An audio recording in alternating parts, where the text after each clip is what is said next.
नमस्कार दोस्तों, welcome to our channel Lok Sabha exams powered by Lok Sabha academy. दोस्तों कैसे हैं आप सभी? कैसी चल रही है प्रिपरेशन आप सभी की पीसीएस एग्जामिनेशन के लिए, जो कि 17 मार्च को शेड्यूल्ड है। Hope you are studying well, you are doing well your preparation. ठीक है दोस्तों, सो इसी सीरीज में इस एग्जाम को ध्यान में रखते हुए हमने एक सीरीज स्टार्ट की है जो पूर्वावलोकन, घटना चक्र पूर्वावलोकन है, उस पर based previous year question paper we are discussing. दोस्तों subject wise we have started, so right now we are discussing environment and ecology subject, right? उसके बेस जितने भी प्रीवियस क्वेश्चन पेपर हैं जो कि रेलिवेंट है एग्जामिनेशंस के लिए, जो कि घटना चक्र बहुत लेंदी हो जाती है, इसमें बहुत सारे रिपीटेड क्वेश्चंस हैं जो बहुत बार पूछे गए हैं, बार बार रिपीटेड वो लोग प्रिंट करते रहते हैं, जो कि थोड़ा क्लमजी हो जाता है। इसीलिए इसको एक सीरीज लेके आए दोस्तों। मेरा जो पर्पज है, जो प्लान है, जो इसका मोटिव था इसके पीछे, कि जिससे आपको एक कंसाइज मिले। इसकी पीडीएफ भी आपको दोस्तों हमारे डिस्क्रिप्शन बॉक्स में उसका लिंक दिया हुआ है, आप पीडीएफ भी डाउनलोड कर सकते हैं, जिसमें बहुत ही एग्जैक्टली दोज क्वेश्चंस दिए गए हैं फिल्टर आउट करके रिपीटिशंस को, राइट? तो ये सीरीज इसका फायदा लीजिए दोस्तों। और प्लीज लाइक करिए, सब्सक्राइब करिए। ये तो बहुत कॉमन चीज़ है, यूट्यूब चैनल वाले हम ये बोल सकते हैं कि आप प्लीज लाइक करें हमारे चैनल को, सब्सक्राइब करें चैनल को। दोस्तों चलिए जोक्स अपार्ट स्टार्ट करते हैं। यहाँ पे देखिए दोस्तों, चलिए।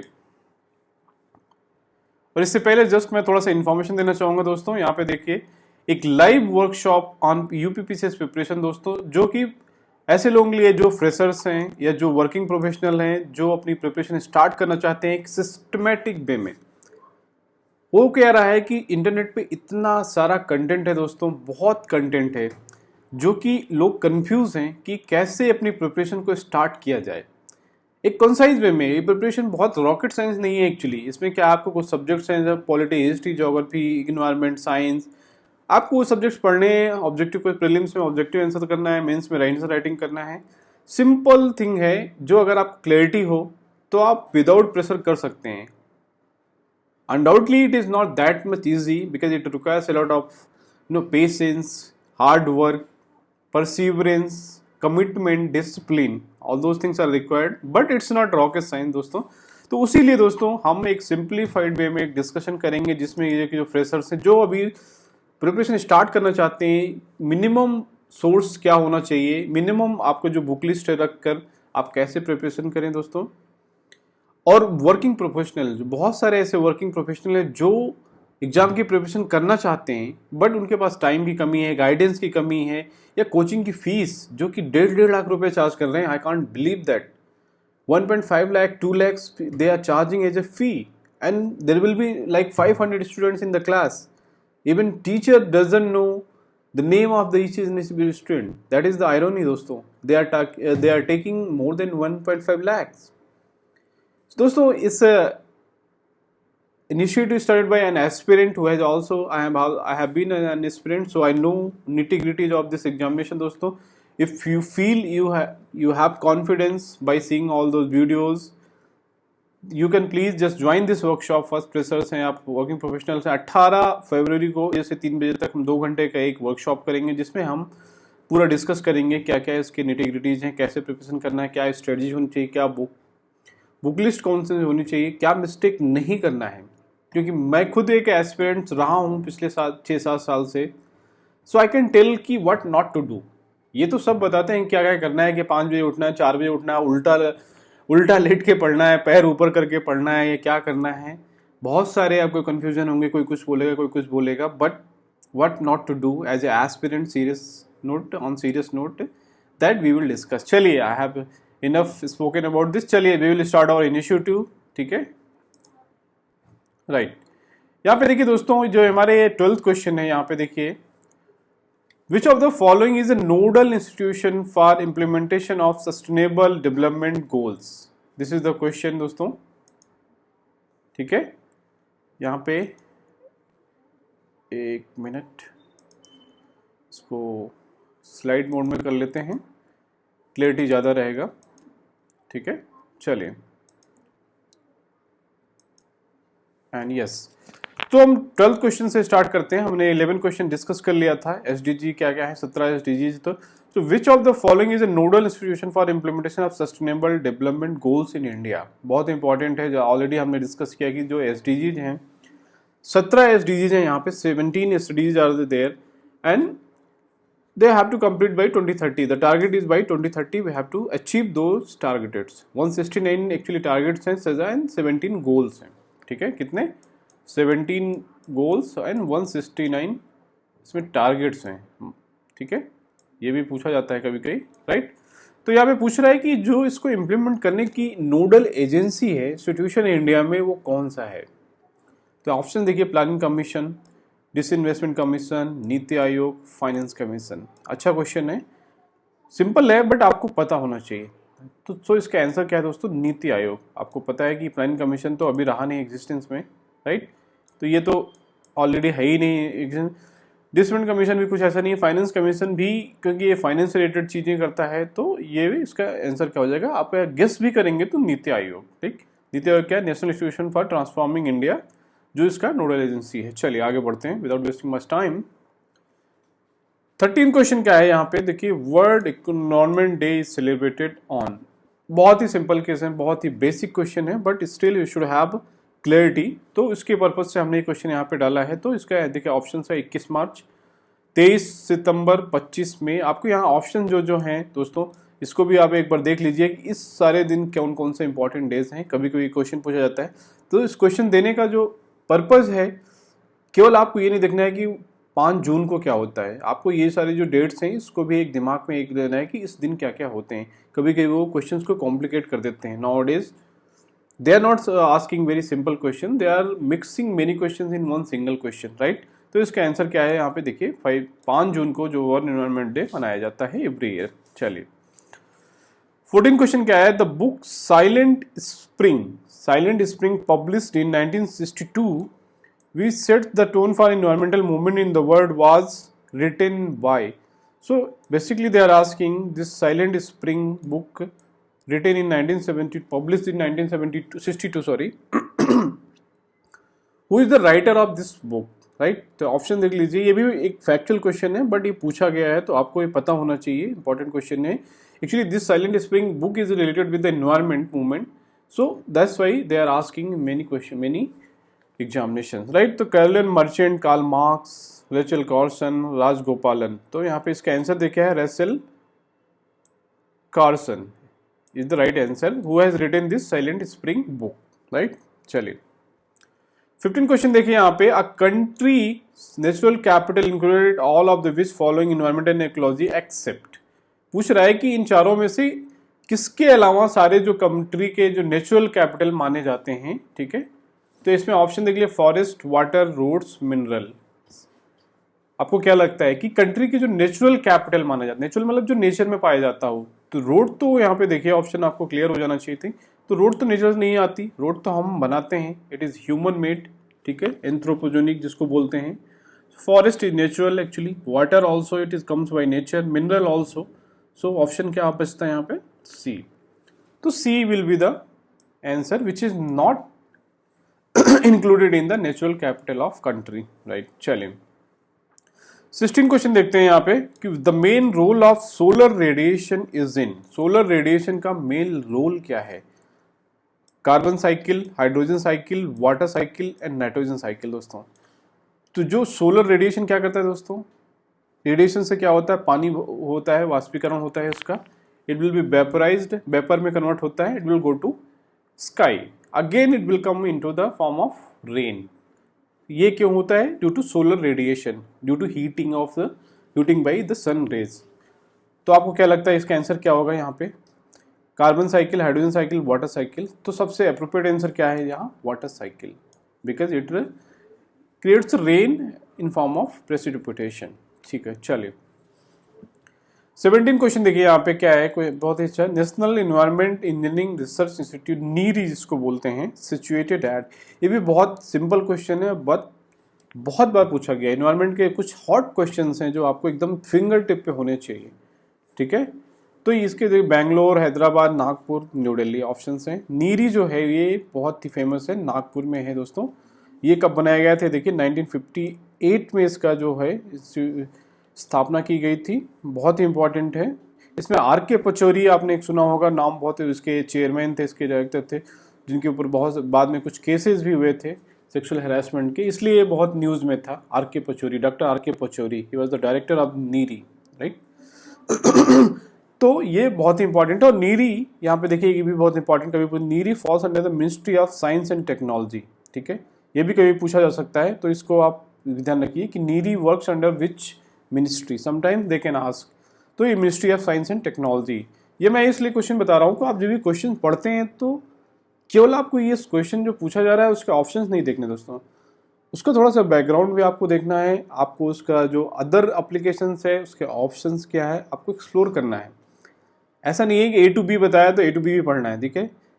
आपको एक स्टोरी बताता हूँ। एक बार क्या होता है कि एक वर्कमैन होता है और एक ऑफिसर होता है, एक जो लेबर क्लास है एयरिंग ऑफिसर, उसको क्या बोला जाता है, उसका जो बॉस होता है, सुपीरियर होता है, वो भेजता है वर्कमैन को, जाओ वहाँ काम पे क्या चल रहा है, जाके देख के आओ, फैक्ट्री में कुछ काम चल रहा है।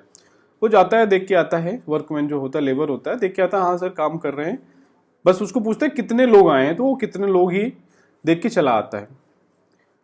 फिर वो जो है उसका बॉस ऑफिसर एक जो होता है उसको भेजता है, वो जाके देख, बोलता है कि जाके देख के आओ क्या हो रहा है। तो वो ऑफिसर जाता है, ऑफिसर क्या करता है कि पूरा डेटा लेता है कि कितने लोग आए हैं, कितने लोग एब्सेंट हैं, किस फ्लोर शॉप पे क्या चल रहा है, और एक ही बार में पूरा डिटेल लेके आता है, ठीक है। और लेबर क्या करता है, जिसको जितना उसको बोला गया था कि बस नंबर देख के आओ कितने लोग आए हैं, उतना ही देख के आ जाता है, बाकी वो कुछ भी नहीं देखता कि कितने लोग नहीं आए, क्यों नहीं आए, या कौन से फैक्ट्री में क्या चल, फ्लोर शॉप पे क्या चल रहा है। तो ये बहुत अच्छा एक मैनेजमेंट का एग्जांपल है दोस्तों। उसमें what I try to tell you that the moral of the story is that officer जो एक रिस्पॉन्सिबल है, तो आपको एक ब्रॉड पर्सपेक्टिव रखना है, overall picture you should have. It's not like that कि अगर आपको बोला गया कि a plus b equal to c, तो आप बस उतना ही बस वो करेंगे। अगर कह दिया जाए कि b equal to c minus a, तो आई डोंट नो नो। तो इसी तरह आपको क्वेश्चंस में भी क्या है, आपको उसके प्लस माइनस लेफ्ट राइट देखना है, और उसके से रिलेटेड जितने भी कंसेप्ट हैं आपको उससे याद होने चाहिए। कल को ये पूछ ले कि नीरी की स्थापना कब की गई थी, तो आप ये नहीं कह सकते कि मैंने नहीं पढ़ा। यहाँ पे देखिए दिया हुआ है, साफ साफ लिखा हुआ है, नीरी 1958 में स्थापना हुई। किसके अंदर है? CSR के अंदर इससे रिलेटेड है, मिनिस्ट्री ऑफ साइंस में है। तो थोड़ा मैं टाइम लेके आपको एक्सप्लेन कर रहा हूँ कि ये कैसे आपको पढ़ना है, कैसे क्वेश्चन को टैकल करना है। घटना चक्र में सब कुछ दिया हुआ है, तो इसकी जरूरत क्या है? Why this video will be helpful for you, how it is different, why it will have some value addition. Unnecessary just मैं वो कॉपी करके आपको क्वेश्चन दे रहा हूँ, तो what is the meaning of that, what is my value addition, understanding what I am trying to say दोस्तों, ठीक है। तो मेरा पर्पज ये है कि आपको इससे कंसेप्ट भी क्लियर हो, कैसे पढ़ना है, एक पर्सपेक्टिव बने। ये एग्जाम बहुत टफ नहीं है जितना लोग सोचते हैं। Believe me, I have cleared this examination, UPSC examination 3 times prelims with 140 marks around, almost 135 and 130 around every year by self preparation without any proper coaching. ठीक है, तो it's not a rocket science what I can say. Just you should have some love for teaching, studying. You should have interest to study, to interested for aspired to become IAS officer. You should have aspiration, commitment. You can clear this examination. ठीक है दोस्तों, चलिए 18 question देखते हैं यहाँ पे कि 18 question क्या है। When and where the national, फिर से अच्छा ये रिपीट हो गया, सॉरी। अच्छा ये कब बनाया गया था, यहाँ पे देखिए दोनों, मैं बोला था ना ये ऑलरेडी एक बार एग्जाम में पूछा गया कि कब और कब बनाया गया, तो 1958 नागपुर। ठीक, चलिए 19 क्वेश्चन देख लेते हैं।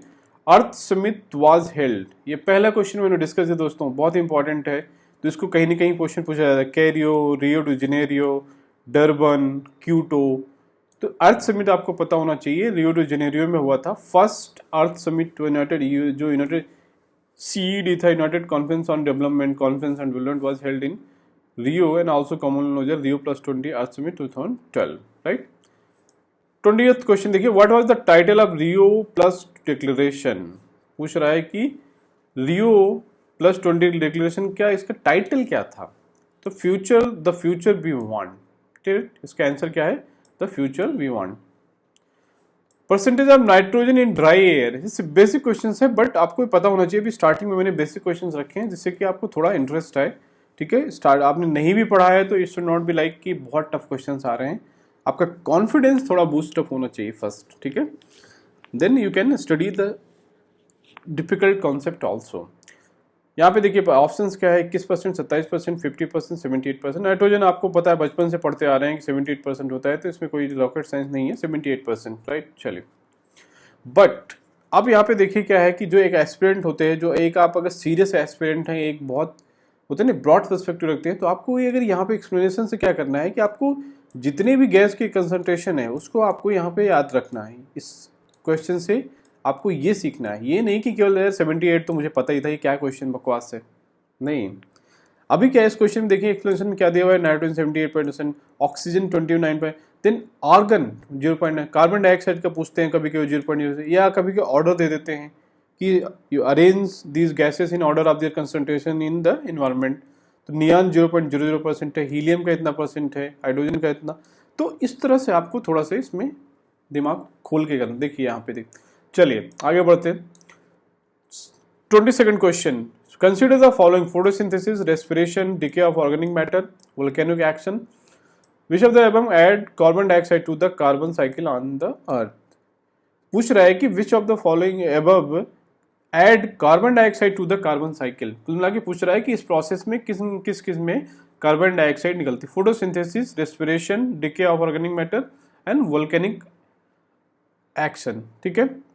चलिए, आपको पता होगा फोटोसिंथेसिस बहुत ही बेसिक कंसेप्ट है, आपको पता है कि इसमें कार्बन डाइऑक्साइड नहीं बल्कि ऑक्सीजन निकलती है, क्योंकि पेड़ पौधे हम लगाते हैं, इसीलिए पेड़ पौधे लगाने के लिए कहा जाता है, जिससे कि जो कार्बन डाइऑक्साइड है उसको कन्वर्ट कर सकें ऑक्सीजन में। तो पहला तो नहीं है। रेस्पिरेशन मतलब हम जो सांस लेते हैं उसके बाद जो निकालते हैं क्या है, उसमें कार्बन डाइऑक्साइड होता है। इवन आपको एक बहुत इंटरेस्टिंग चीज बताता हूँ, पेड़ जो प्लांट्स हैं वो भी रेस्पिरेशन करते हैं। लोग कंफ्यूज होते हैं कि अरे पेड़ तो केवल फोटोसिंथेसिस करते हैं और वो ऑक्सीजन देते हैं, नहीं, ऐसा नहीं दोस्तों। रेस्पिरेशन पेड़ भी करते हैं तो ही निकालते हैं, ठीक है।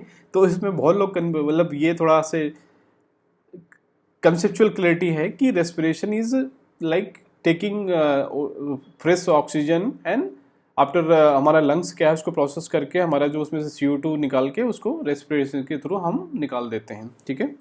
तो इसका आंसर देखिए यहाँ पे फिर हो जाएगा decay of organic matter. We know that कि जो ऑर्गेनिक मैटर सड़ते हैं उनका जब डिके होता है तो वो CO2 निकालते हैं। वोल्केनिक उसमें भी क्या है, वोल्केनिक इरप्शन जो होता है उसमें भी CO2 गैस निकलती है। आई थिंक आपको पता हो गई। तो 2, 3, 4 तो ऑप्शन क्या, C, राइट। यहाँ पे एक्सप्लेनेशन है, देख लीजिएगा, ये PDF आपको डिस्क्रिप्शन बॉक्स में मिल जाएगी, उसका लिंक दिया होगा। चलिए 23rd क्वेश्चन है, headquarter of World Meteorological Organization WMO।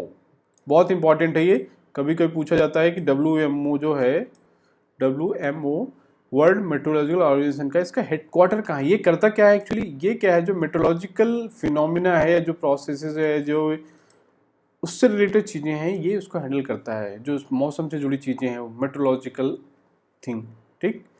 International level पे, वर्ल्ड लेवल पे it is handling all those things, ठीक है। यहाँ पे ऑप्शन देख लीजिए, Geneva, Rome, Sydney and Tokyo. तो जो WMO का जो हेडक्वार्टर है दोस्तों वो है स्विट्जरलैंड में, जिनेवा में, राइट। तो IMO का स्थापना कब हुई थी, 1873 में, to facilitate exchange of weather information across the world. Means ये क्या करता है कि जो अक्रॉस द वर्ल्ड जो है कोऑर्डिनेट करता है जो वेदर फिनोमिना का, उसके रिलेटेड जो इन्फॉर्मेशन शेयरिंग है between the national organization of the each country, right. So this is the job of WMO. They can ask, sometimes they can give the statement 1, 2, 3 and they can ask which of the following is correct about the WMO. Like this also nowadays UPPCS also is asking, right. चलिए आगे बढ़ते हैं। The headquarter of UNEP, UNEP आपको पता होगा दोस्तों, अगर नहीं पता है तो प्लीज़ प्लीज़ प्लीज़ पढ़िए अच्छे से। यूनाइटेड नेशन इन्वायरमेंट प्रोग्राम, ठीक है। UNEP जो होता है, यूनाइटेड नेशंस इन्वायरमेंट प्रोग्राम, जो इन्वायरमेंट रिलेटेड चीज़ें करता है, उसका जो हेडक्वार्टर है कहाँ पे है, बहुत इंपॉर्टेंट है। इसमें ऑप्शन देखिए, जिनेवा है, काठमांडू है, सॉरी जिनेवा, काठमांडू, एक minute, and Nairobi and new Delhi. तो आपको जो दोस्तों बताया, इसका जो केनिया की राजधानी नैरोबी में इसका UNEP का जो हेडक्वार्टर है। इंपॉर्टेंट क्वेश्चन है ये, नैरोबी में है, केनिया की कैपिटल है, राइट। चलिए आगे बढ़ते हैं। देख लीजिए कि यूएनईपी भी क्या करता है, एनवायरमेंट नेशन प्रोग्राम। इसका भी आपको ये डिटेल पता होना चाहिए कि यूएनईपी कब बना था। तो 1972 में बनाया गया था, राइट। इसका हेडक्वार्टर कहाँ, नैरोबी में है, ठीक है। डेनमार्क करेंटली इसका एग्जीक्यूटिव डायरेक्टर, ठीक है। एग्जीक्यूटिव डायरेक्टर इंपॉर्टेंट नहीं है, ये दोनों चीजें आप इसको याद रख सकते हैं। अगला क्वेश्चन है, देखिए दोस्तों यहाँ पे, the headquarters of Greenpeace International, बहुत इंपॉर्टेंट, ये भी इंटरनेशनल ऑर्गेनाइजेशन है, intergovernmental organization at world level, ठीक है। इसका भी हेडक्वार्टर पूछ रहा है कि Amsterdam, Canberra, Ottawa and Nagasaki. Greenpeace International is a non-governmental. I told you that it is a non-governmental environmental organization, ठीक है। इसके ऑफिसर्स क्या 55 कंट्रीज में, इसका हेडक्वार्टर क्या है, एम्स्टर्डम, नीदरलैंड में। नीदरलैंड की कैपिटल है दोस्तों एम्स्टर्डम, तो नीदरलैंड में इसका हेडक्वार्टर है। तो क्वेश्चन बहुत ही बेसिक है, बट ये कहीं ना कहीं घूम फिर के आते रहते हैं। These things you can not lose, you can not afford to mark incorrect. अगर ये क्वेश्चन आया, अगर आपने इसको इनकरेक्ट मार्क कर दिया तो आप बहुत पीछे चले गए दोस्तों। इसलिए इजी क्वेश्चंस को आपको बिल्कुल रिस्क ही नहीं लेना है, इसलिए आप इसको मल्टीपल टाइम्स देखिए, मल्टीपल टाइम्स ये चीज़ें पढ़ लीजिए जिससे आपको याद हो जाए दोस्तों। That is my motive, how you have to tackle this prelims examination, right. चलिए अगला क्वेश्चन देखते हैं, 26 question. Eco mark is given to Indian product which is, eco mark आपने देखा होगा बहुत सारे प्रोडक्ट में क्या है, अभी जैसे होता था एग मार्क आता था, कोई एग मार्क, इको मार्क, ठीक है। इको मार्क क्या है मतलब, ठीक है, तो pure adulterated, rich in protein, then environment friendly, economically viable. Eco mark is for environment friendly दोस्तों।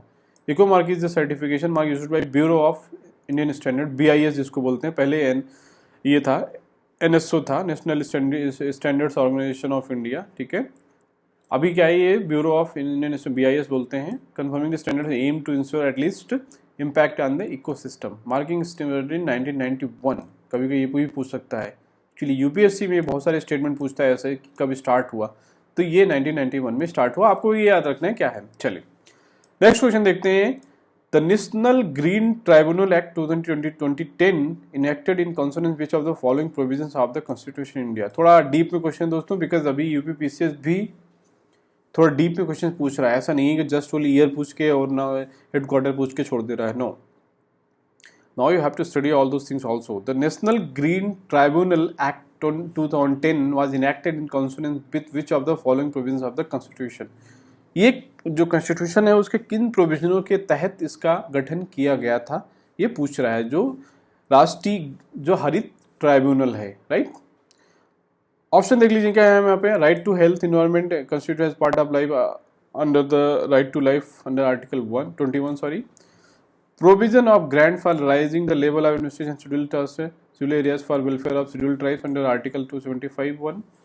Power and function of gram sabha is mention under article 243A, ठीक। तो यहाँ पे आपको देखना है कि इन तीनों में से कौन से करेक्ट स्टेटमेंट है। ऑप्शन देख लीजिए 1E1, 2N3, 1N3, 1, 2, 3, राइट। तो यहाँ पे आंसर क्या दे रहा है, only 1, right. A option only 1 है, क्योंकि बाकी दोनों को स्टेटमेंट इनकरेक्ट है, ठीक है। तो यहाँ पे एनजीटी जो है उसके बारे में थोड़ा देख लीजिएगा। इसका गठन दिया गया था 18 अक्टूबर 2010 में, ठीक है। 2010 जो right national green tribunal act बनाया गया था, राइट। ये as part of right to life अंदर आर्टिकल 21 के तहत बनाया गया था, ठीक है। तो इसमें ये सब चीज़ें हैं, इसको बाकी दोनों स्टेटमेंट रॉन्ग है। चलिए 28 क्वेश्चन, नेक्स्ट क्वेश्चन देखते हैं। National green tribunal came into force in, कब ये आया, देखिए यहाँ पे बहुत इंपॉर्टेंट है ईयर, अक्टूबर 2010। सिंपल क्वेश्चन है, आपको आपके एनजीटी बहुत फेमस है, आपको ये चीज़ें याद होनी चाहिए। चलिए 21 question. The author of green development is, green development एक बुक है रिलेटेड टू इन्वायरमेंट, आपको इसको पता, फेमस बुक है इसलिए पूछा गया है। देखिए यहाँ पे ईयर भी हमने लिख दिया है, ये 2011 पूछा गया था। तो ऑप्शन क्या है, बर्डसा, निकोलसन, विटाकर, WM एडम्स। इसका ऑप्शन क्या, आंसर क्या है, WM एडम्स, जो author of green development book है उसके ऑथर हैं, right. Environment and sustainability in a developing world, इस first edition was publish in 1990s में ये बुक लिखी गई थी, but still it is very important book, ठीक है। चलो नेक्स्ट क्वेश्चन देखते हैं। What is the Rio +20 conference often mentioned in the news. Rio +20 already हमने देखा था, ये क्या है, it is the united convention on sustainable development, ministerial meeting of the WTO World Trade Organization, it is a conference of intergovernmental panel on IPCC जो होता है, ठीक है, it is a conference on member of countries on convention on biodiversity CBD, ठीक है। तो ये Rio+20 is related with the UNS, ठीक है, UNCSD जो है United nation conference on sustainable development, right, तो इससे रिलेटेड है सस्टेनेबिलिटी के हिसाब से, तो इसका आंसर हो जाएगा ए, राइट। चलिए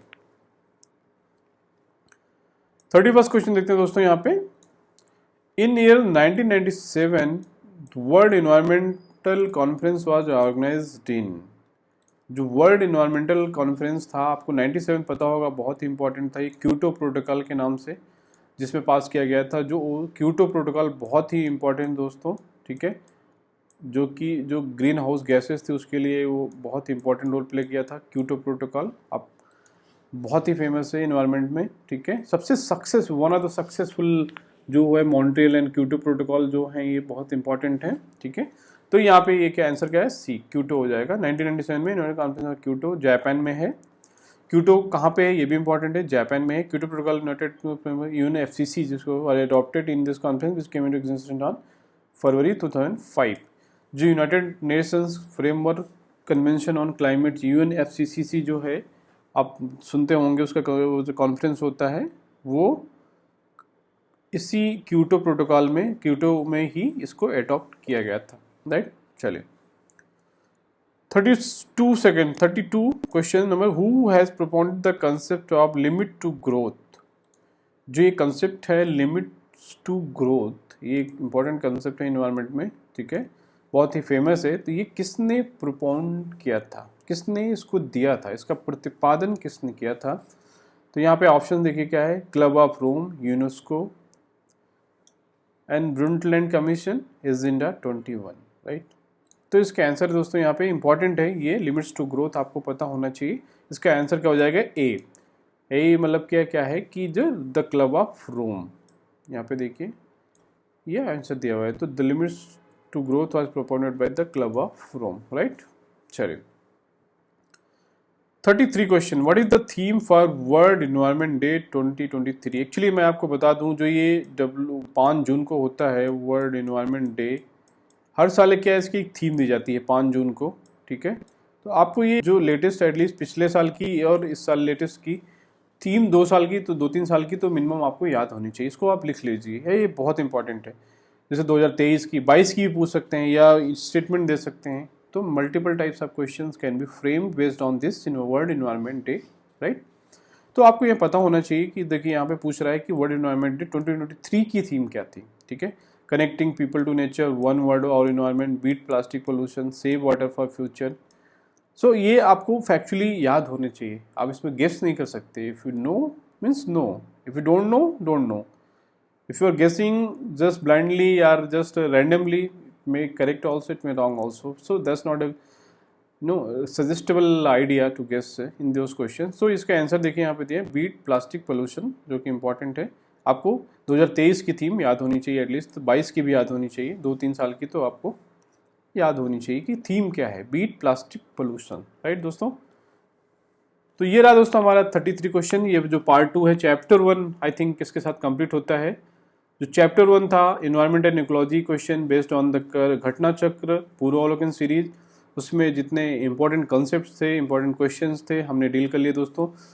ये जो 33 क्वेश्चन है, होप इसमें से पक्का क्वेश्चंस आने वाला है एग्जाम में दोस्तों। ये चैप्टर 1 था अभी। आप प्लीज़ इस इनिशिएटिव को फॉलो कीजिए, please give your suggestion in comment box. What are the improvements you want in my teaching style, in my explanation style, whatever, any suggestion is your most welcome, ठीक है। So please subscribe करिए channel को, like करिए अगर आपको पसंद आता है दोस्तों, हमें इनकरेज करिए, आप शेयर करिए अपने दोस्तों के साथ। एंड प्लीज़ हमारा जो एक थीम है यहाँ पे, जो एक दोस्तों हमारा जो एक वर्कशॉप होने वाला है उसको भी ज्वाइन करिए, ठीक है दोस्तों। यहाँ पे वर्कशॉप हमारे एक जो कंडक्ट करने वाले हैं हम, राइट दोस्तों।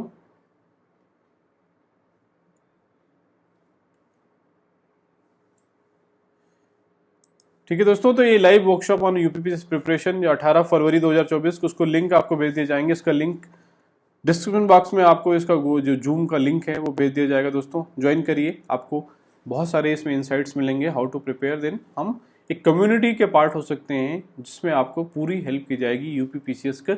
ये 1 साल के ड्यूरेशन में I can guarantee you that you will get very much advantage at a very nominal fee.